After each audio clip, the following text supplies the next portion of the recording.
છે અને કેટલો ભયજનક છે? આ આપણે ઇન્ફ્લુએન્ઝા સાથે જો આને સરખામણી કરીએ આ વાયરસની, તો ઇન્ફ્લુએન્ઝા કરતા ઇન્ફ્લુએન્ઝા એટલે ફ્લૂ આપણે જે સ્વાઇન ફ્લૂ કહીએ, રાઈટ, તો એ સ્વાઇન ફ્લૂ કરતા થોડો વધારે ચેપી છે. અને સામાન્ય જે અભ્યાસ કરવામાં આવ્યો છે છેલ્લા 3 મહિનામાં, એ બતાવે છે કે કોઈ પણ કોરોના વાયરસનો દર્દી હોય તો એ મેક્સિમમ 3 પેશન્ટને તો ઇન્ફેક્ટ કરી જ શકે. જો હું તમને બીજું એક ઉદાહરણ આપું તો જે મિઝલ્સ છે, જે આપણે ઓરી, તો ઓરીનો દર્દી છે તો એ એક જ દર્દી છે એ 10 થી 15 વ્યક્તિમાં ઓરીનો ચેપ ફેલાવી શકે એટલી ક્ષમતાવાળો છે. એટલે એ ઓરી કરતા તો ડેફિનેટલી કોરોના વાયરસની જે પ્રસરવાની ક્ષમતા છે એ ઘણી જ ઓછી છે, પણ એક દર્દીમાંથી 3 દર્દીને તો થઈ જ શકે. રાઈટ. તો શું ધ્યાન રાખવું જોઈએ, હું તમને બંનેને પૂછું. કોરોના વાયરસ જો હું બહાર લેવા નહીં જાઉં તો મારા ઘરમાં નહીં આવે. સૌથી પહેલું મારે એને ઇન્વાઇટ કરવા જવાનું નથી, હું એને મારામાં આવવા ન દઉં. એનો મતલબ કે કેવી રીતે આવે છે આપણે બધાને ખબર જ છે. કોઈને સંસર્ગથી ટચ કરવાથી આવે, કોઈને શરદી ખાંસી છીંકો આવે તો એના ડ્રોપલેટ્સમાંથી આવે. એટલે એવા કોઈ પણ સંભવિત સોર્સ ખૂબ બધાને હવે તો અહીંયા એક તમને બંનેને હું અટકાવીશ કે દરેક શરદી ખાંસીથી ડરવા જેવું ખરું? ના, આ સિઝન જ શરદી ખાંસીની છે, જે આપણે વિન્ટરની સિઝન કહીએ, જે શિયાળો કહીએ. શિયાળામાંથી પછી આપણે ઉનાળામાં અત્યારે પરિવર્તિત થઈએ છીએ, એટલે આપણને 2 ઋતુઓનો અનુભવ થાય કે રાત્રે થોડી ઠંડી પણ લાગે અને દિવસ દરમિયાન ગરમી પણ લાગે. અને આ સિઝનની અંદર આપણને સામાન્ય શરદી ખાંસી થવી એ ખૂબ જ કોમન વસ્તુ છે, રાઈટ. પણ જે કોરોના વાયરસ છે એ અત્યારે આ સિઝનમાં આપણી પાસે આવ્યો છે, એટલે આપણે ઘણી વખત એવું બની શકે કે આપણે એને ડિફરન્શિએટ ન કરી શકીએ. પણ એક આપણે રાહત એવી રીતે લઈ શકીએ, જો આપણે પાર્થિવભાઈએ કીધું કે આપણે કોઈના સંસર્ગમાં નથી આવ્યા, કે જે વ્યક્તિએ ટ્રાવેલ કર્યું છે, વિદેશથી ભારત દેશમાં આવ્યો છે અને આપણે એના સંસર્ગમાં નથી આવ્યા, અથવા તો એવા વ્યક્તિના સંસર્ગમાં આવેલી વ્યક્તિના પણ આપણે સંસર્ગમાં નથી આવ્યા, કેમ કે આ ઝડપથી ફેલાશે કોઈ પણ વ્યક્તિને ઇન્ફેક્શન હશે તો. અને જો આપણને શરદી ખાંસી થાય તો આપણે એવું કહી શકાય કે આપણે અત્યારે ડરવાની જરૂર નથી. પણ જો આવા વ્યક્તિને ખૂબ જ ભારે તાવ ચાલુ થાય, કે તાવ એ ખૂબ જ અગત્યનું અને ડિફરન્શિએટિંગ લક્ષણ છે એવું અત્યારે માની શકાય એવું છે કે કોરોના વાયરસના મોટા ભાગના દર્દીને 80% થી વધારે દર્દીઓનું જે પ્રેઝન્ટિંગ ફીચર્સ કે જે આપણે કહીએ કે જે ડોક્ટર પાસે જવાનું કારણ છે એ તાવ છે. એટલે જો તમને રનિંગ નોઝ એટલે નાકમાંથી પાણી પડતું હોય ને એ બધું થતું હોય સામાન્ય, તો બિલકુલ ચિંતા કરવાની જરૂર નથી. પણ જો તમને એની સાથે ભારે તાવ ચાલુ થાય તો એલર્ટ થઈ જવું પડે અને સરકારી સંસ્થાનો કોન્ટેક્ટ કરી અને એનું જરૂર પડે તેનું ટેસ્ટ પણ કરવું પડે. અતુલભાઈ, એમાં એક હું એડ કરું, કારણ કે હવે આપણે કોમ્યુનિટી લેવલ ઉપર આવી ગયા છીએ.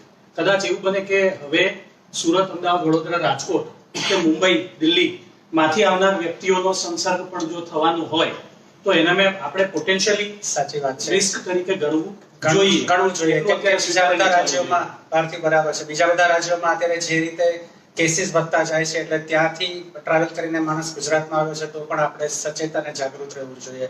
એટલે જે પાર્થિવભાઈએ કીધું ને, બોટમ લાઈન છે, મને એવું લાગે છે કે આપણે આખો 20 મિનિટનો શો આપણે પૂરો જ કરી શકીએ કે જો હું લેવા નહીં જાઉં તો મારી પાસે કોરોના નહીં આવે, રાઈટ. તો આનો અર્થ શું થયો? આનો અર્થ એ થયો દર્શક મિત્રો કે જે આપણે છેલ્લા 3 મહિનામાં જે બીજા દેશોએ જે સ્ટ્રગલ કરી છે કે કરી રહ્યા છે, ખાસ કરીને ચાઇના, તો ચાઇનામાંથી એક બહુ મોટી વસ્તુ શીખવા જેવી છે કે એ લોકોએ કેવી રીતે આ રોગને કન્ટેન કર્યો. છેલ્લા 2 દિવસના તમે આંકડા જોશો તો ચાઇનામાં 3 દિવસમાં કોઈ નવો પેશન્ટ નથી થયો કે જ્યાંથી આ આખો આઉટબ્રેક ઓરિજિન થયો, અને છતાં ત્યાં એક પણ નવો કેસ છેલ્લા 3 દિવસથી નથી. શું કરવા માટે? આ પ્રશ્નનો જો આપણે જવાબ લઈએ તો કોઈ આપણી પાસે મેડિકલ કે કોઈ એવી કોઈ ફેસિલિટી નથી કે એવું કોઈ વસ્તુ નથી કે જેનાથી આપણે આ રોગને પ્રસરતો અટકાવી શકીએ, કે કોઈ દવા નથી કે કોઈ વેક્સિન નથી કે જેથી કરીને લોકોમાં પ્રસરતો અટકી જાય. પણ જેમ પાર્થિવભાઈએ કીધું કે આપણે લેવા ન જવું જોઈએ, તો એ કેવી રીતે આપણે કરી શકીએ? જે અત્યારે સરકાર પ્રયત્ન કરે છે કે તમે ઘરની બહાર ન નીકળો, બિનજરૂરી રીતે ઘરની બહાર જઈ અને આ રોગને તમે ઇન્વાઇટ ન કરો, રાઈટ. પણ હું તમને સહેજ અહીંયા એક સવાલ પૂછું કે ઘરની બહાર ન નીકળો, હવે શાકભાજી આવે છે, દૂધ આવે છે, પેપર આવે છે, કેટલી બધી એવી વસ્તુઓ છે કે જે તમે અવોઇડ નથી કરી શકતા, કામવાળા ઘરમાં આવે છે, તો એને માટે બેસિક ધ્યાન શું રાખવું જોઈએ? એવું કહી શકાય કે જેમ હેન્ડ વોશ, હાથ ધોવા, તો હાથ ધોવાની ક્રિયા દરેકે દરેક ઘરમાં આવનાર વ્યક્તિની ઘરની બહાર જ થતી હોય. કદાચ તમને જાણીને આશ્ચર્ય થશે, UN Mehta institute of cardiology, જે આટલી મોટી વિશ્વની સૌથી મોટી હૃદય ઇન્સ્ટિટ્યૂટ થવાની છે, ત્યાં ગેટ ઉપર એવું એસ્ટાબ્લિશ કરેલું છે કે આવનાર વ્યક્તિ પહેલા હાથ ધોવે અને પછી જ અંદર આવે. આપણને ખબર છે આ એવું વિશ્વ યુદ્ધ છે જે હાથ ધોવાની ને માસ્ક લગાડવાથી લડાઈ રહ્યું છે. આમાં કોઈ બીજી અણુબોમ્બના કે ધડાકા કરવાની જરૂર નથી. તો કન્ટેન કેવી રીતે કરી શકાય? હાથ ધોવા જોઈએ. શાકભાજી, પેપર જે કંઈ પણ આવે તો એ કદાચ સાયન્ટિફિક છે કે નહીં, કારણ કે આપણે હજી બધા શીખી રહ્યા છે, પણ એને પણ ન્યૂઝપેપરને કદાચ નહીં ધોઈ શકાય, પણ જેને સેનિટાઈઝ તો કરી શકાય before you use it. Right. એટલે ન્યૂઝપેપર છે ને એ એવું કહી શકાય કે નાનકડું થ્રેટ હોઈ શકે, જરૂરી નથી કે થ્રેટ હોય જ. કેમ કે જે ન્યૂઝપેપરનો જે વેન્ડર છે, જે ન્યૂઝપેપર આપણા ઘરે નાખવા માટે આવે છે, જો એ થોડુંક જ ધ્યાન રાખે કે એના હેન્ડ સેનિટાઈઝ કરે અથવા હાથ ધોવે અને પછી બધા ન્યૂઝપેપરને પકડે અને પછી બધાના ઘરે વેચવા જાય, તો મને એવું લાગે છે ન્યૂઝપેપરથી આપણે ડરવાની કે કરવાની જરૂર નથી. આપણે એક જ માણસને કહેવાનું છે કે તારે સેનિટાઈઝ કર્યા પછી જ તું ન્યૂઝપેપરને પકડી અને બધાના ઘરે, અથવા એકવાર વાંચી લીધા પછી આપણા હાથ સેનિટાઈઝ કરી શકાય. હા. ત્રીજો એક બહુ મહત્વનો મુદ્દો એ છે કે આપણે બધા ઘરમાં રહીએ છીએ. હવે ઘરમાં બહારથી માણસો આવે, માણસો જાય, કામ કરવા વાળા આવે કે બીજી કોઈ પણ પરિસ્થિતિ આવે, તો એમનાથી કેટલું ડરવું હતું? જેમ આપણે વાત કરી રહ્યા છીએ કે આપણે એને રિસ્ટ્રિક્ટ કરવું જોઈએ, કે આપણે બિનજરૂરી આપણે જે ઘરની બહાર નીકળીએ છીએ કે બિનજરૂરી રીતે કોઈ આપણા ઘરે મળવા માટે આવે છે, તો એ આપણે, એટલે ખાસ કરીને બહારથી લોકો ખાવાનું ઓર્ડર કરે કે ન કરે. બહારથી ખાવાનું ઓર્ડર કરીએ તો એ પેલા બોક્સમાં પેક થઈને આવશે, પણ જો એ જે રેસ્ટોરન્ટના માણસો છે, કર્મચારીઓ છે, જો એમાં કોઈને ઇન્ફેક્શન હશે અને એના એને ડ્રોપલેટ્સ છે એ બોક્સ ઉપર અડાડ્યા હશે, તો એ વાયરસ લાઈવ રહી શકે જ્યારે તમારા ઘરે આવે ત્યાં સુધી. એટલે આ એક પેલું કહી શકાય. પણ અગેન જે પાર્થિવભાઈએ કીધું કે આપણે હેન્ડ વોશની અથવા તો હેન્ડ સેનિટાઇઝરની જો એક હેબિટ પાડીશું, કેમ કે આ મોટું શસ્ત્ર છે આપણી પાસે. આ રોગને ભારતમાં, ગુજરાતમાં ફેલાતો અટકાવવા માટેનું જે મોટા શસ્ત્રો છે એમાંનું એક છે કે આપણે બિનજરૂરી રીતે બહાર ન નીકળીએ અને વાયરસને ઇન્વાઇટ ન કરીએ. અને બીજું કે હેન્ડને આપણે વારંવાર ધોઈએ. આપણને ઘણી વખત એવું લાગે હાથ ધોવામાં શું છે, પણ આ મોટામાં મોટું એક હથિયાર છે કે જેના થકી આપણે આ વાયરસને આપણા શરીરથી કે આપણા સ્વજનોથી. એટલે ખાસ કરીને જે યુવાન મિત્રો ઘરમાં રહેવાના છે, યંગ છોકરાઓ જે કંટાળવાના છે, જે શું કરવું કરશે, અને એ પિઝા કે બીજી બધી વસ્તુઓ ઓર્ડર ન કરે, અને મમ્મીઓને પણ આનંદ થશે આનાથી કે ઘરનું ખાશે એક અઠવાડિયું. So let us do that કે એક અઠવાડિયું ઘરનું ખાઓ. મમ્મી પણ સારું જ રાંધે છે, બહારથી જ બધું મંગાવવું જોઈએ એવું જરૂરી નથી. ગરમ ખાઓ, બને ત્યાં સુધી ઠંડુ ન ખાઓ. એટલે ફ્રીજમાં પડેલી વસ્તુ પણ ખાતા પહેલા બને તો એકવાર ગરમ કરો. ઠંડુ પાણી I think is another threat to all of us. Air condition is one of the threats. અતુલભાઈ એના વિશે, પાર્થિવભાઈ એના વિશે પણ થોડું જણાવો પ્લીઝ. ખાસ એક વસ્તુ આ વાત ચાલે છે ત્યારે યંગસ્ટર્સ માટે આપણો મોબાઈલ ફોન સૌથી મોટો કન્ટામિનેટેડ એરિયા સરફેસ આ છે. સરખા ડિસઇન્ફેક્ટન્ટથી જો સ્ક્રીન સાફ કરી શકાય, વત્તા આપણે જાણતા અજાણતા મોઢા ઉપર હાથ અડાડી દેતા હોઈએ છીએ. આપણા હાથથી થઈને અહીંયા આવે ને અહીંથી અંદર જાય. દિવસમાં 4 વખત જો મોઢું ધોવાનું રાખીએ. સાબુ, મજાની વાત એ છે, અતુલભાઈ સાથે ગઈકાલે જ વાત થતી કે આ તો સાબુથી મરે એવો વાયરસ. આના માટે બીજા મોટા તોપના ગોળા ડિસઇન્ફેક્ટન્ટના લગાવવાની જરૂર નથી. ખાલી સાબુથી સરસ મજાના 20 સેકન્ડ જે કહ્યું છે એ પ્રમાણે હાથ ધોઈએ, મોઢું ધોઈએ, અને જે સંભવિત આવા કોઈ પણ કન્ટામિનેશન લાવી શકે એવા કોઈ પણ પદાર્થો કે એને આપણે જો દૂર રાખીએ તો એને પણ ડિસઇન્ફેક્ટ કરીએ, તો મોટે ભાગે આપણી પોતાની કાળજીથી જ આપણે આમાં બચી શકીએ. બારી બારણા બંધ રાખવાની જરૂર છે. બહુ લોકો એ રીતે પણ ડરી ગયા. ના, બિલકુલ નહીં. આ હવાથી નથી પ્રસરતો. જે પાર્થિવભાઈ કીધું કે ડ્રોપલેટ્સ થી પ્રસરે છે, એનો અર્થ એ થયો કે જે કોઈ વ્યક્તિ આનાથી ગ્રસ્ત થયેલો છે, સંક્રમિત થયો છે, એ ખાંસી ખાય, છીંક ખાય ને જે સિક્રેશન છે બહાર હવામાં પ્રસરે અથવા તો એના હાથમાં આવે અથવા તો ટેબલ ઉપર પડે, તો એ જે ડ્રોપલેટ્સ પડ્યા છે એની અંદર આ વાયરસની હાજરી હોય ને એ ડ્રોપલેટ્સને આપણે એક્સિડેન્ટલી ટચ કરીએ અને એ આપણે આપણા નાકના કે મોઢાના કે આંખના સંસર્ગમાં લાવીએ, તો એનાથી આપણને આ ઇન્ફેક્શન થવાની શક્યતા રહે છે. એટલે દરેક વ્યક્તિ કે જે તંદુરસ્ત છે એને માસ્ક પહેરીને ફરવાની પણ જરૂર નથી. બહાર તમે ખુલ્લામાં ફરો ત્યારે માસ્ક પહેરીને ફરશો તો તમને કોઈ પ્રોટેક્શન નહીં મળે, તમને ઝીરો પ્રોટેક્શન રહેશે, એવું હું તમને ખાતરીપૂર્વક કહી શકું. પણ જે વ્યક્તિને શરદી ખાંસી થઈ છે, છીકાછીકી કરે છે, તો એ વ્યક્તિએ સાદો માસ્ક જરૂરથી પહેરવો જોઈએ. એટલે સમજ્યા તમે, સ્કૂટર પર માસ્ક પહેરવાથી કંઈ નહીં થાય. અગત્યનું એ છે કે જ્યારે પણ તમે તમારા કોઈ પણ સ્વજનના સંસર્ગમાં આવો અને જો એને એક પણ છીંક આવે તો એને માસ્ક પહેરાવવો જરૂરી છે, આપણે પહેરવો જરૂરી નથી. એટલે કે માસ્ક કોણે પહેરવો જોઈએ? જી પ્લીઝ. જેને કોવિડ-19 એટલે કે જેને કોરોના ડિટેક્ટ થયું છે એને તો પહેરવો જોઈએ. હોસ્પિટલમાં કામ કરનાર દરેક સ્ટાફ, કારણ કે હવે દરેક દર્દી સંભવિત કોવિડ થઈને આવશે, ડોક્ટર હોય, નર્સિંગ સ્ટાફ હોય, પેરામેડિકલ હોય, ઇવન વોચમેન કે જે દરવાજેથી જેને સ્વીકારવાનો છે એમણે માસ્ક પહેરાવવું વિતાવવું છે. કોરોનાના સંસર્ગમાં જે આવેલા છે એમના કુટુંબીજનો છે જેને આઇસોલેશનમાં મૂકેલા છે એવા દર્દીઓ અને ખાસ કરીને વયસ્ક જેમની ઉંમર વધારે છે અને જે નાના બાળકો એમને પ્રોટેક્ટ કરવા માટે એવા કોન્ટેક્ટને માસ્ક પહેરાવવા. પણ હમણાં જે અતુલભાઈએ કહ્યું કે અમેરિકામાં હવે પેટર્ન બદલાઈ છે, તો એ વિશે પણ અતુલભાઈ વાત થવી જોઈએ. સામાન્ય રીતે આપણને અત્યાર સુધીનો અભ્યાસ એવું કહે છે કે જે બહુ મોટી ઉંમરના વ્યક્તિઓ છે, જે 60 વર્ષથી મોટા છે, તો એ લોકોને આ રોગથી જે ભયાનક બીમારી કે જે કોમ્પ્લિકેશન્સ અને ડેથ એ થવાની શક્યતા રહેલી છે.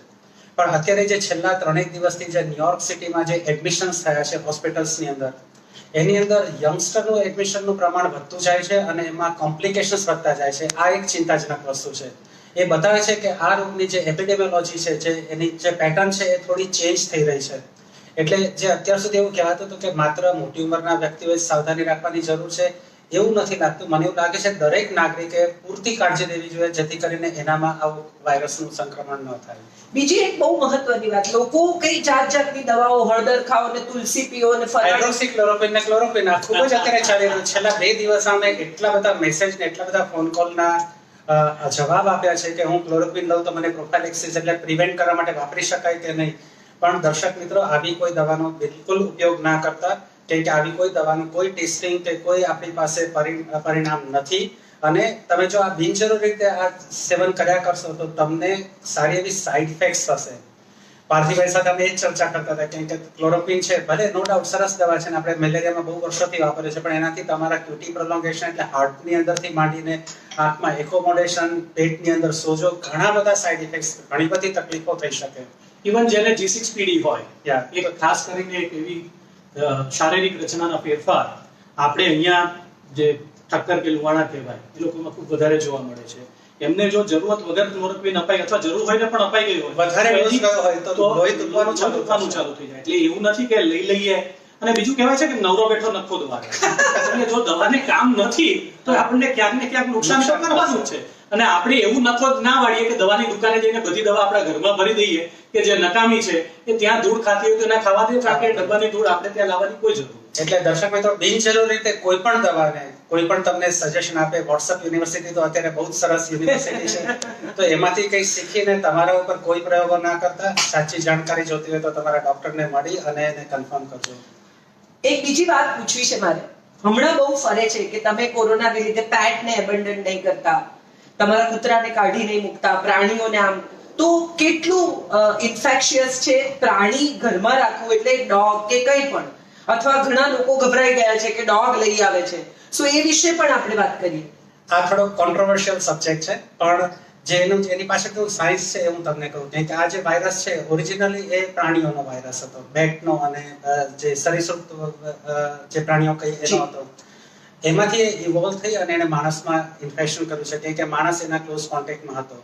પણ હોંગકોંગની અંદર ગઈકાલે એક બીજો ડોગ છે એ કન્ફર્મ થયો કે એનામાં COVID-19 હતું. એટલે ટોટલ 2 કૂતરાઓ છે એ કન્ફર્મ થયા છે અત્યાર સુધીમાં. એટલે આપણે સાવચેત તો જરૂરથી રહેવું પડે કે ઓરિજિનલી આ વાયરસ પ્રાણીઓનો છે, એને હ્યુમનમાં અત્યારે સંક્રમણ કર્યું છે, પણ એ પાછો એનિમલ્સને તો ઇન્ફેક્ટ કરવાની એની પોટેન્સી તો છે જ. એટલે શું કરવું જોઈએ? આપના હિસાબે પેટ હોય તો પેટને કેવી રીતે સેનિટાઈઝ કરાય?